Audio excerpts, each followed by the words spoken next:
Derek, welcome to the Devil's Diaries podcast. Pleasure to be here. Thanks for having me. You're very welcome. It is my pleasure. Derek, really excited for you to join me today and have an opportunity to chat to you and hopefully for the listeners, get some great insight from you and your experience in the Salesforce ecosystem across a range of topics. But for the listeners, what is the one piece of key information about you the listeners need to know so they understand the context of where you come from and how you process information and how you think about things? Yeah, sure. So my background, I started in the functional world, so as a business analyst, and I slowly transitioned into more of a technical role, and now I lead a team of Salesforce developers and quality assurance engineers. But I come from, and my real strength is in the communication and more of the human skills side. So I think for the listeners, if you think that your lack of technical ability is preventing you from leading technical teams and growing technical teams, I think that I'm kind of proof that you don't need that to be successful in that domain. Yeah, that's great. Tell me a little bit about that then, Derek, and that transition. What interests you about leadership, and how did you get into those positions off the back of BA background? So I stumbled into leadership because I was a young guy and I just thought if I get to the next level, I'll be happy. So um, I I have my background in IT and computer science at a college. So when I got into business analyst and I came into the Salesforce platform as one of my first projects, I quickly realized how powerful the platform was and how you don't really need to know a lot of the back end hooks and wires on getting an app set up. So I naturally was going more towards the technical side because I've had all these ideas and I had no developer to ever work on it. So through just stumbling around and experimenting, I landed myself into more of a technical route. But I found myself in leadership because I just wanted to get to the next level. And I thought, if I get to that next level, if I'm a manager, then I'll be happy. Right. And I quickly realized after that 2 week period of, seeing the increased paycheck and, the social status that comes along with that, that wasn't what made me happy. So luckily, I was in a position where I had a very strong leader above me and a mentor, and I consider him a friend now, who taught me the reason why leadership is important. And through the last 6-7 years, I've been really trying to focus in on like what my purpose is. Like why do I like leadership? Because I do love building teams, and I think the thing that resonated with me the most is I love to tell people what their native genius. I like to find the native genius in people, and I want to make sure that they're aware of what that thing is, because I think a lot of times, like what is native genius first? Native Yeah, I was going to genius say is, us. yeah, like what is native genius? Native genius is something that I learned from Liz Wiseman, author of the Multipliers and Impact Players, and she talks about this idea of native genius, which is the innate ability that you have that you don't even really realize is a strength, but it's something that sets you apart. So when somebody asks in an interview, what's your strength and weaknesses? It's usually things that might not even be your innate genius. It's the things that you do, and then other people are like, wow, you do that thing really well. And for you, it's like, really? That's not that big of a deal. It just comes Yeah. naturally to me, right? So like for me, my native genius is curiosity and asking questions in such a way that it keeps the conversation moving, and eventually we kind of get to a deeper level of truth at the end of it, right? Somebody else's native genius might be just problem solving and loving putting puzzles together and just cracking in and getting really deep into the details. But as a leader, I think you're in a very fortunate position, and it's a privilege to be able to look across your team and find what that thing is and make sure that they're aware so that they can lean into it and use that to their advantage to grow themselves professionally. Well, Um, that's can say that suits you quite nicely if your native genius is curiosity in a position of Yeah. leadership where you enjoy pulling that out of other people. That curiosity is integral to being able to do that for other people. Yeah. And Um, the yeah. other thing that the other thing that really inspires me to be in the leadership space is to create an environment that everybody feels psychologically safe. And if once you have that, once your team feels comfortable to be themselves and they're authentic, bring their authentic selves to work, and then everything else is so much easier, right? Because when you have people coming to the work being themselves, everything else works itself out. They're happier. You get more innovative ideas because they're not like holding things back. So yeah, that's the other part of it. And I don't know if you know who Rick Rubin is. I do. Do you know Yeah. who he is? Yeah.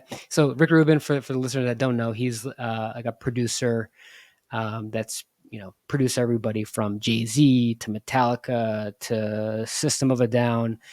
And I've recently read his book, maybe like a year ago, called The Creative Act. And his native genius is to create the environment for which magic can happen. And I feel like I'd like to be like my North Star is to be the Rick Rubin of software development. Oh, that's such a great aspiration, such a neat way to think about what we do in technology to something relatable. You know, like the artists that you mentioned there. Like I'm a big metal fan, so Metallica, like huge influence on my huge influence on my music taste and things like that. You think about those people that you mentioned being the best at what they do and their creativity. And if you can create an environment, especially in Salesforce, you know, especially I'd be curious to get your point on this, your view on this, but with the way that the platform's gone in terms of its development and how many rabbit holes or niches or what have you are available to you, how do you create an environment that is conducive to, number one, getting the most out of the platform? It's a big investment, but number two, getting the most out of the people to make sure that they have the creative freedom to try those technologies too. Yeah. Man, that's a great question. I've been in the Salesforce space for 13 years now, right? Almost 13 years, and it's so big and changing so quick that I probably know 50% of the platform. That's 13 years, and like I feel like I'm still scratching the surface. So I think everything has to be rooted in value creation. So the better you know the business in which you're serving, the better relationships you have with the stakeholders that you're serving, the more you can unlock features that are available through the platform and suggest and recommend things to your users, and keeping in mind, if you know your people as well, what their aspirations are, where they'd like to get more exposure into, you can kind of play matchmaker in that sense. If you have the context and the relationship upstream, and then your people downstream, you can kind of play the role of matchmaker in that sense. Yeah, that's an interesting way of putting it. So for when you talk about knowing upstream and playing that matchmaker, you're talking about what your CTO or larger business Yeah, I'm talking. requirements I think are, or a little bit level down. So I'm thinking about, so like the way that we're organized, for example, is you have solution areas that are aligned with the group in the company that's functionally like aligned. So you have your finance group, your finance department that's aligned to our CPQ package. And then you have in CRM, you have your sales and marketing stakeholders that are there. So, and my team is very much aligned to those verticals, right? So you have like a little, three developers in one, three developers in the finance one. And the stakeholders are usually internal people from my experience. Consultants and other people might have direct, ISVs and partners have probably just direct customer access. For me, I've been more working with internal stakeholders and internal customers. So I would connect with the the director of marketing or the VP of sales, and I would try to ask questions to get to their pain points and the things that very, because I don't know if you know this, but people ask for things don't always, it's not actually the thing that they need. So Mm. if you kind of go I into think we that find that a lot in this conversation, space, though. yeah, Yeah. yeah, right. Like, hey, I need you to add this field to this page layout, and it needs to be a formula that pulls off of account, and it's like 3 levels down. So like you have to go and traverse all these things. When really what they needed is just the ability to create a relationship to a user. Just like so, the thing that they're asking for doesn't always map to the actual need. So I think going back to the thing that I really like to do is to ask those like 3 levels deep questions to stakeholders as well, which they sometimes come out the end of it saying, "Oh, I didn't even realize that's what we needed." So Yeah. just being that kind of that partner in the sense that just trying to work through a truth finding with them. Yeah. I think that response is very grounded in BA best practices, and it's that background that you have is very evident if you are seeing in success. And I tell you what, the more conversations that I have with Salesforce admins or architects or developers and BAs, it all always comes back to the questioning. Sometimes folks like to use the 5 whys. So ask why 5 times, and you'll probably get to the thing that you're actually looking for or the actual answer. But that questioning ability and having the confidence to question, I think, is a big one. Which kind of brings me on to communication more generally. So you speak about speaking to different lines of business, so sales and marketing teams using CRM platforms or other areas of the business using Salesforce and those stakeholders. What is the key to good communication in a leadership perspective, but also when you think about your teams that you put onto specific projects or specific workloads? What does good communication look like for you with that thing that you are natively good at? Yeah, there's so many ways you can go there, and so I'll just pick one. I think the communication at its core is nothing if the person or the people that you're talking to don't understand what you're saying. So it's very much dependent on you phrasing things in such a way that the other person can understand it. So the very first thing that I always say is like the better you know who you're talking to, who your audience is, the more the better advantage you have to put your message in a way that they would understand it, right? So like personality type. Um, I work in IT, so a lot of the people that I work with are data driven. Give me the stats, big guy, right? Give me the graphs, give me the numbers. But if I take that same tact with a marketing lead, I'm going to lose them within the first 5 seconds, Yeah. right? You have to tell them the story. That's the way that you grip somebody and with that sort of proclivity and that personality. So the first thing that you should do is try to understand who your audience is. Sometimes it's hard. If you have like a podcast like this, I don't know who a lot of different people can listen in. So like we'll just kind of do our best to like patch it together and give examples of each. But if you have a very like specific group that you're talking to or a one-on-one that you're going to have with somebody, the more you know about that person, you can craft your idea or your suggestion in a way where they're going to be responsive to it. So kind of creating that environment again for them to be receptive and to absorb it in a way that's increasing your probability of success as well. Yeah. I think that's for anybody that's in part of like a sales process or like a selling motion. I've been fortunate to sit on both sides of that. Here at Gearset, I did sales for 3 years before transitioning 2 years ago to my role right now. But I've also been on since joining Gearset as well and looking at software and being on that sales conversation and that side of things. It's so interesting when you see who is naturally curious and who does try and understand a little bit about you first so that they Yeah. can talk to you in a way that will increase their likelihood of success. And I can think there's a couple of vendors out there where I was just like, your products like may actually be suboptimal for what we're looking for. There could be a better solution out there, but their sales process was bad, and I didn't believe that those that better solution would be invested in my problem or actually understand the problem that I was trying to solve. Whereas the solutions that might not have been quite there yet, but had good roadmap and like they were curious and engaged and actually spoke to me in a way that I understood, like that they performed so much better. And it was Hmm.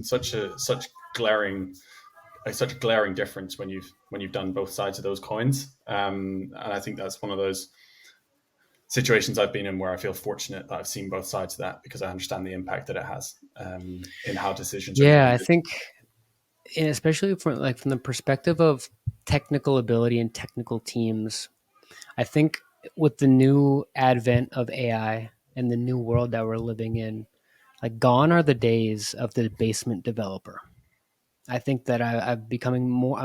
The more people I talk to, the more technology I see, the more conviction I have in this. Is that the future developer does not look like the developer 5 years ago, 10 years ago, where you can just give them requirements, put them in the basement, and then come out in 2 weeks with bags under their eyes and a deliverable. Right? I think more and more now you have to find things that technology cannot replace, and at least at the very near future, and probably 20 years out, who knows, right? Because technology is going to be crazy coming up with all the robotics and the metaverse and everything. But you need to lean more into the human skills, because technical skills, like if you listen to the CEO of NVIDIA, he thinks in 5-10 years there will be no programmer, there will be no, I don't know how true that is. I think he's a I he's heard that, crazy. and I thought that was pretty scary. Yeah, That's scary stuff, right? But I think that, so if you the only people that should be scared of AI are the people that are not willing to develop their EQ, willing to have those conversations, and really break outside of their technical sphere. Because for everybody else, this is a huge unlock, and it automates a lot of the mundane. It allows us to focus more on the relationship side and be more creative, right? So if you look at the top skills for 2024, and you look at like Forbes and LinkedIn and all these magazines that like list the top 10 um, skills for 2024, you look at communication, creative thinking, strategic thinking. Like it used to be learn Python or learn like all these technical things. It's now making the technology the easy part of the equation, which is it's a huge paradigm shift that we're living through right now. yeah, absolutely. It's I'm glad you started talking about this, because human centricity is something that I talk about a lot, both on the podcast and across blogs and what have you. And I was actually having a similar conversation with another group of podcasters, actually, about the AI conversation and the human centric side to it, and how AI will improve our lives. I think a lot of us have forgotten, or that because there has been significantly less importance on those things, these are appearing to be strategic thinking and good communication, and those skills aren't new concepts and they're not new things. It's just we're going to have to pull resources that are kind of five years old, or the experience of those things is more widely being forgotten. So it's kind of a relearning that we're going to have to go through.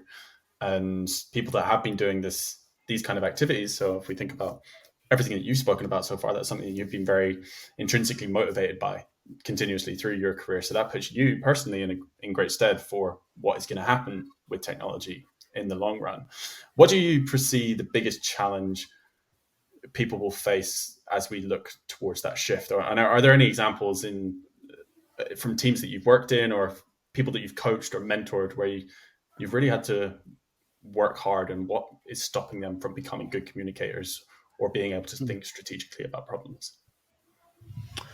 What's stopping people from being strong communicators? That's a really good question. I think you can't, it's very hard to communicate out to other people if you don't know yourself. What your passions are, what your hidden trigger points are. I've felt that the more I can understand myself and become self-aware of my strengths, my weaknesses, and just things that really drive me and my why, the easier it is to talk to others, because I feel more confident in my own skin.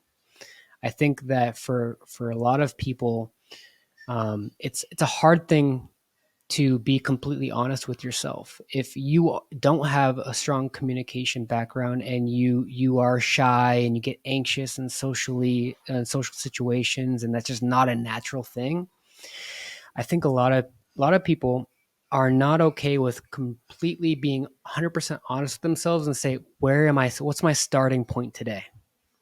Because if you're really honest with yourself, it might uncover that how far you have to go.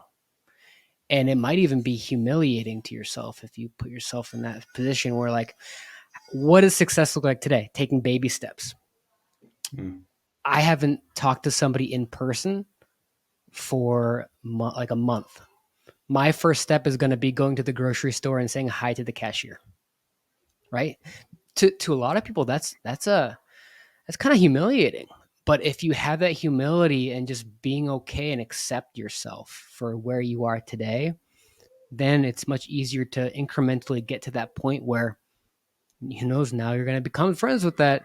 You could talk with anybody in the supermarket, and then who knows, like later on, it'll be something else. But only being honest with yourself, knowing yourself, and saying, where am I starting from?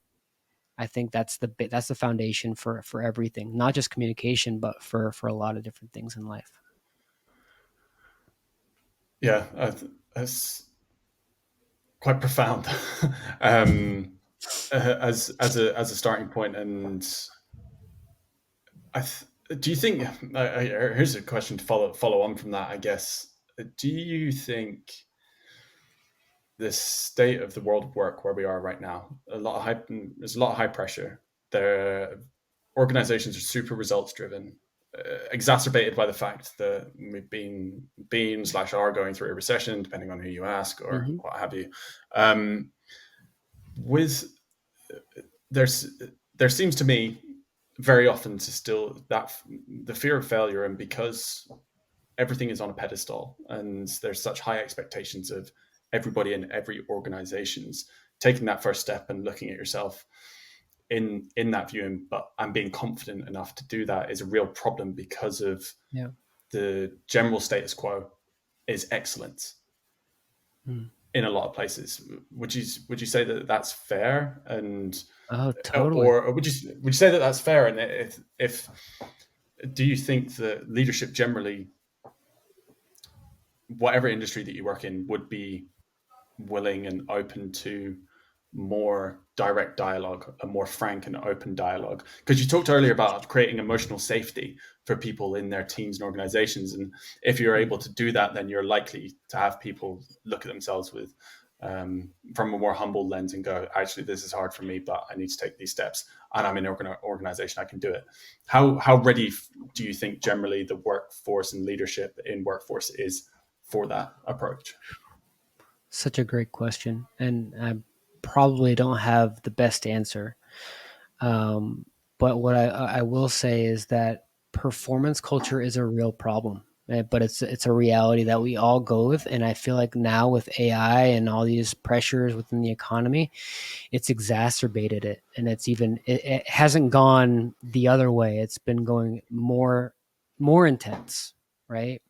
Um, Companies and leadership of companies don't expect you to say, "Oh wow, we have all these new AI tools. Go work 32 hours instead of 40." Right? They're expecting you to Mm-hmm. do more. Like you hear this all over. Do more with less. It's like a tagline that companies are proud of. And it scares me because people across the board are feeling burnt out.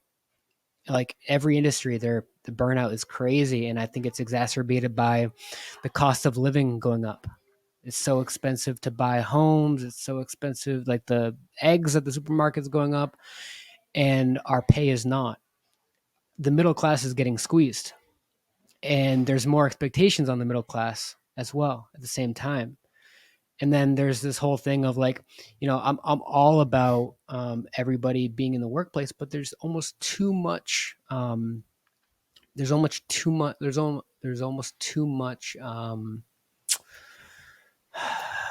social rewarding of females to get into the workplace as well instead of raising a family. Like, to me, the the most important job that we have in society is teaching up the next generation, teachers, mothers, like family units. But for some reason, the only groups that are being like flashy or whatever are the people that climb the partner ladder at their organizations. So we're in a really tough space, and to be honest, we have a leadership um, deficit within, like, if you look at the top level people that are leading our countries, it's a problem, right? Like, I'm not going to name names, but you could probably name a couple off the top of your head that are like, really, that guy or that girl, like. So until we get more honest and real about the people that are delivering for us,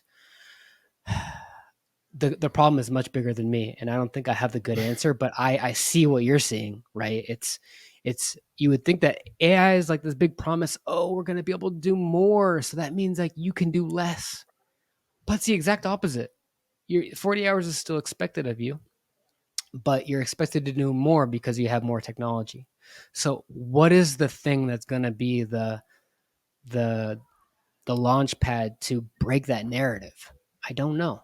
I really don't know. And but something's going to have to happen because it can't keep going on this trajectory. Yeah, yeah. I What do you was think? at an Do you event have an in. opinion there? Yeah, it's funny you mentioned about the middle class being squeezed. I was at an event in London on Tuesday evening, and it was heavily centered on change. It was around change intelligence and change intelligence as a movement. So it was an impact summit run by a vendor in the Salesforce space, Elements.cloud. So change intelligence as a movement and making sure that people are building the right thing, and it very much we need to understand what we're building, and AI is going to help us do it. But it's again, it came back to teaching teaching AI what we want from a human. For me, it came back to teaching AI what we want from a human perspective, and making sure that AI works for us on a human level that allows us to do our jobs more efficiently, so that we can focus on strategic thinking or what have you. But I was um, chatting to somebody afterwards, and they said to me, it's just like there's really going to be a it wasn't said in these exact terms, but the inference was there's going to be a white collar cull. So those middle level people that there are, I think, quite a lot of in the workforce, and that is probably the predominant makeup of a lot of organizations and companies. They they will not know what to do with themselves unless they work Mm. on those things that you've already mentioned, like strategic thinking and vision. And I don't know, I don't know what the solve is either, which is why I asked you for your opinion.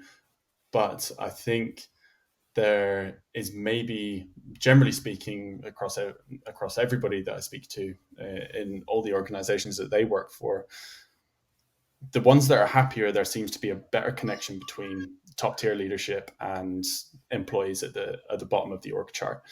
And we risk really struggling, I think, in organizations where there is big sections of middle management and those tranches of senior and step levels, and Mm. where a senior leadership is not connected with the people on the ground and general sentiment and has a good oversight of what's going on to create that confidence to share ideas. At the end of the day, every business in a capitalistic sense, so a for-profit business we're talking about here, their main idea is taking new products to market or serving people and customers better. And I think the more connected the more connected that upper Yeah, tier of leadership is to bottom up, their. top down. Yeah, Yeah, I I think heavily the aligned. more fluid that communication is, and the more confidence people have in their organizations that they can do that and see that, are going to perform better and also give people the skills that they need to succeed. And I think one of the big things for me is, with the advent of AI and the way that we're going at the moment, is there's still been there is traditionally very little talk of philanthropy or Mm. the good that we can do. Like one of my favorite people in the world, her favorite phrase is "do more good." And I think Mm. this is going to enable us to do a lot of good. And we just need to pick the right causes and the right things that are going to move society generally forward because we have this technology at our disposal.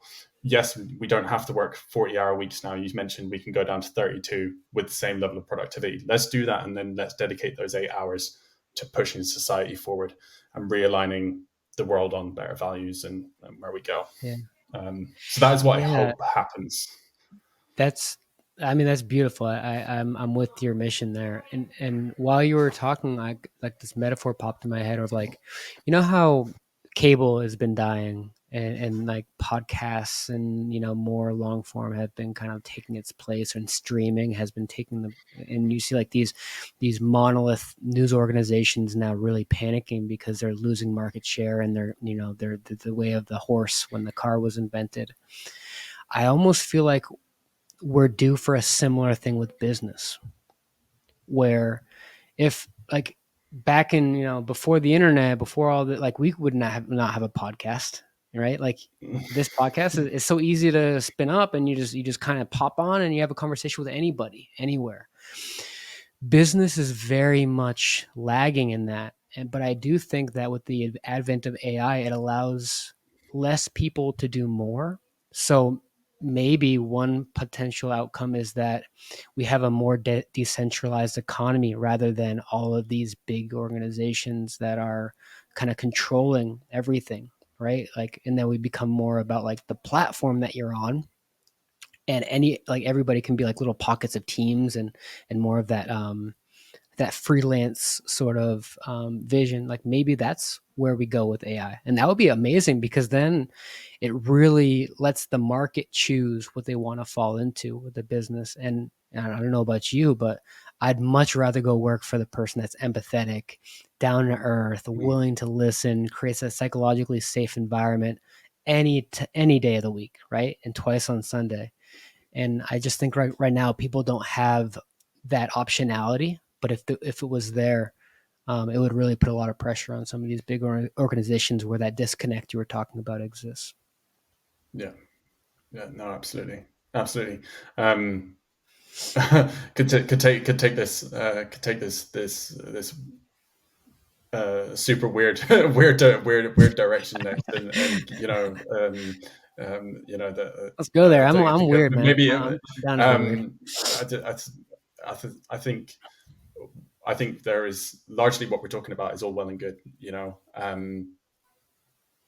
I think the biggest challenge is, or maybe that we might see if folks start realizing that we can make change. We do have time to strategically think about the planet or global economies and economies at scale, how we re-engage the 1%, you know, Mm. because everything that we're talking about is all well and good, but there's a 1% that control everything when you think about it. Top CEOs and boards, you know, financial institutions, governments, and things like that. There's a 1%, and there's a very entrenched It's hierarchy very still. entrenched.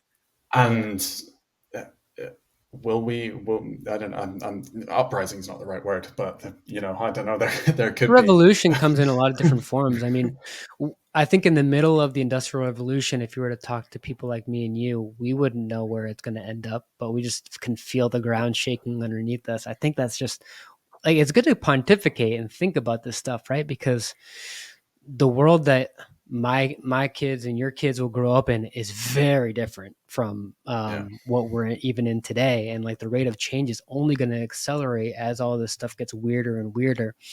And I was kind of reflecting this morning because I was thinking about, man, I'm about to have my 13-year anniversary at the company I'm at right now, and we're the last generation that's going to know what it's like to live without the internet. Like, think Mm-hmm. about that. Like, how, like, imagine before the telephone, or before the car. Like, wow, we're the last generation to have not have be on horse and buggy, right? Like, it's that crazy that we're living through. And um it's just yeah, the kids, it's going to be completely different. So And the rate of change it's and the going to rate of go up. change is so fast now as well. You know, it's Yep. not, it's what we were. I do remember pre-internet, and I remember dial-up internet, and I remember my dial-up phone line, and my dad was like, "You can have 1 hour on the internet a night," you know, and Hmm. I was like And then you when you try seven to or get eight on the years old. phone and you just hear this like really It's a screech. rude sound, like Yeah, yeah. yeah, I remember Um, that, and that was like that wasn't that wasn't a long time ago. But you think about that point and where we are now, and what the next 5 years is going to look like. It's still another world apart in so much less time than even that was. And then these seismic shifts in how we interact and engage with people is becoming shorter and shorter. You know, you look yeah. at I think one of those big things is like you talk to a millennial like myself, and then I don't understand what somebody who's Gen Z is saying on a text message. You know what I mean? You know, and like I didn't picture that happening to myself, like not understanding what somebody was We don't. talking about Yeah, because it's. I we're a different think that's generation. interesting. I don't know if other generations before us had this, but like our generation, millennial generation, more than previous, we really don't want to get old. We have a role, like me personally too. Like I don't want to be the guy that's like back in my day, but we're there, you know. we And it's yeah crazy to look at like the Super Bowl and all these sporting events where, and during the halftime show, they're bringing out these nostalgic characters like 50 Cent and Usher, and it's like, wow, they're selling to me.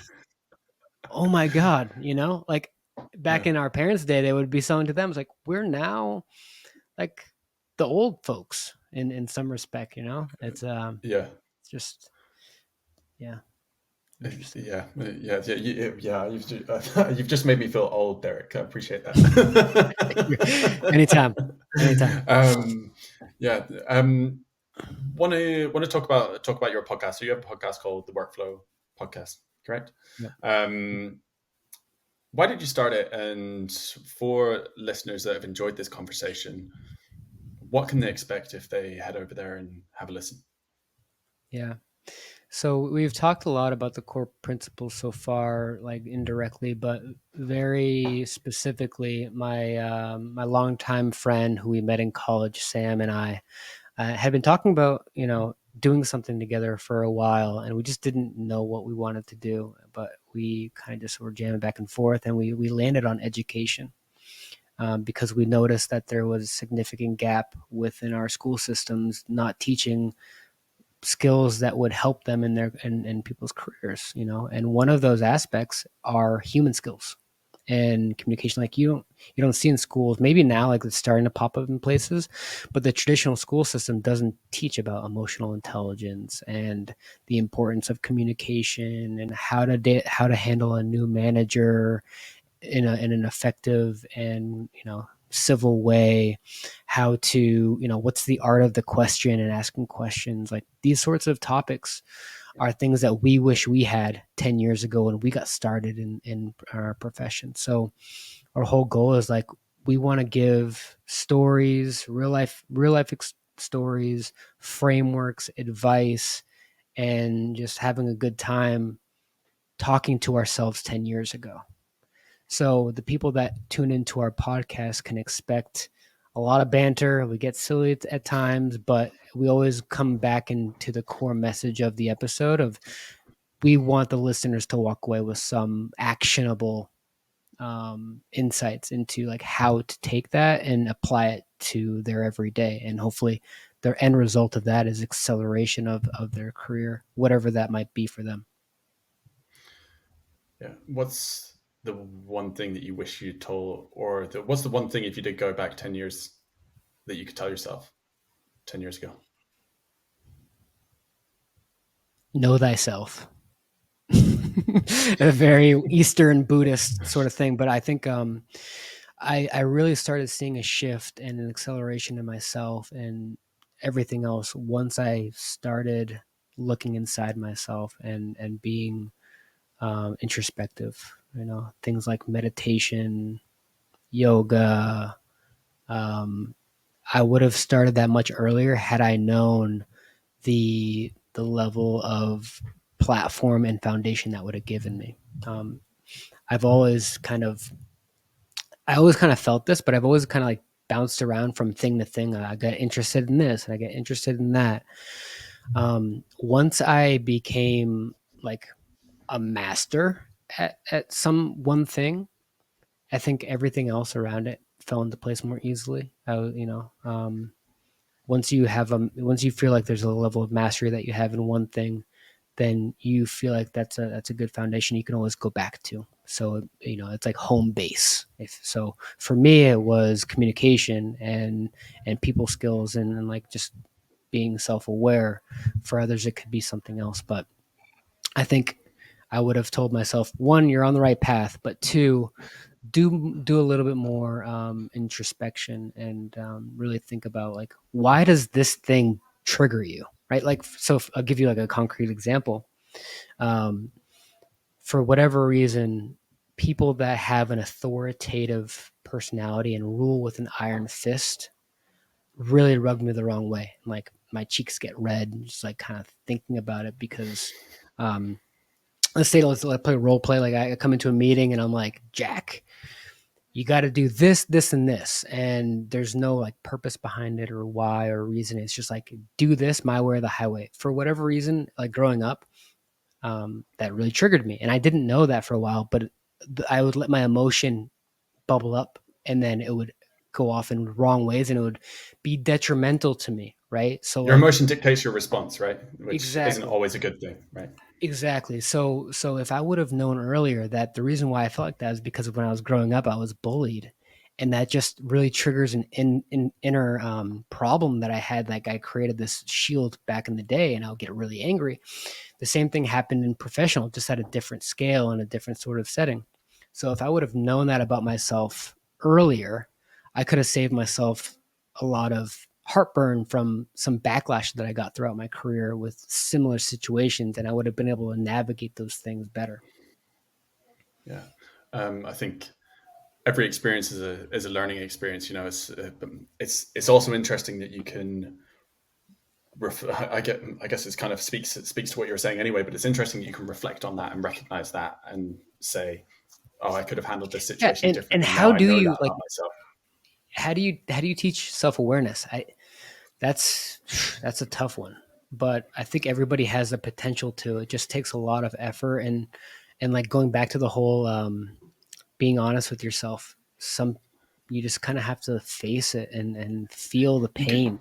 you've You got to know. be comfortable being uncomfortable. I think Yeah. is the kind of the key message there because um, I was having a conversation with somebody recently, and it was about how um, there was they were fairly new in their organization, and they making great strides and doing a really good job. The team that they are working with had really great feedback for them, and what have you. And there was this manager that came in out of nowhere, and had kind of had a negative response to the Mm. great work that they were doing. And some of that great work was what the manager should have been doing with that team.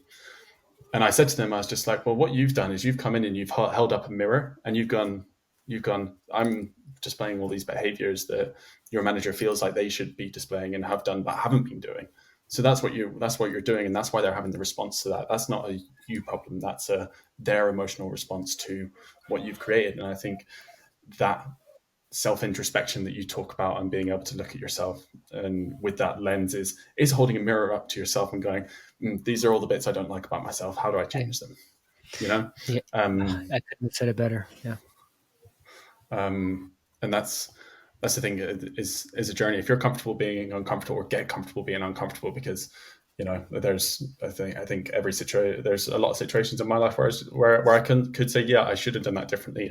I know better now, but that continual learning journey is something that I try not to be too hard on myself on, because it's just Yeah. like just It's as hard. long as it's the first time you do something, it's a mistake. If you do it a Mm. second time, it's a choice. Mm. If you're not learning from it, the first time's a mistake, the second time's a choice. So that's the way I look at things That's now. beautiful. Yeah, and like if just using like a crab or a lobster as a metaphor, right? If the lobster stayed in their shell when they started feeling uncomfortable, they would never grow. But like if you're not comfortable, but like you feel like this is the right path, that just means that you're on a journey. And finding, if you can know yourself, you know what drives you. And if you know what drives you, you'll learn to love the process. When I was earlier in my career, I wanted the result. And I thought that that was going to be the thing. But now I know my purpose a little bit more, and I know my why and what drives me. And now every day is like, every day is good because I'm on that path. And it's not like only those small moments in time where you get the thing and then, the rest of it's kind of a grind. So. Yeah, that's it. I think that's a lovely kind of full circle moment to come back to what you were saying at the start of the podcast. There is just like you thought that becoming a manager was the thing that was gonna motivate you and like change you, and that was your definition of success. And now we've come full circle towards the end of this podcast, and you've made that statement. I think that's a beautiful way to wrap everything. The one final question that I do have for you, Derek, you've mentioned books a couple of times throughout this episode. You've also mentioned podcasts and maybe TV shows. What's the one bit of content that you would recommend to all the listeners today as a parting gift? So I've been extremely into Stephen Bartlett lately. He has the I Diary love of a that guy. CEO. I Love Stephen will Bartlett. consume everything that he puts out. I just think that his empathy, his drive, his perspective, the way that he conducts a podcast interview is just like A plus across the board. I even like, he has a vlog on YouTube now that like I can't wait on Sunday when he posts it. I've learned so much just by like also like interviewing. I love the way he interviews and his perspective. His books are great too.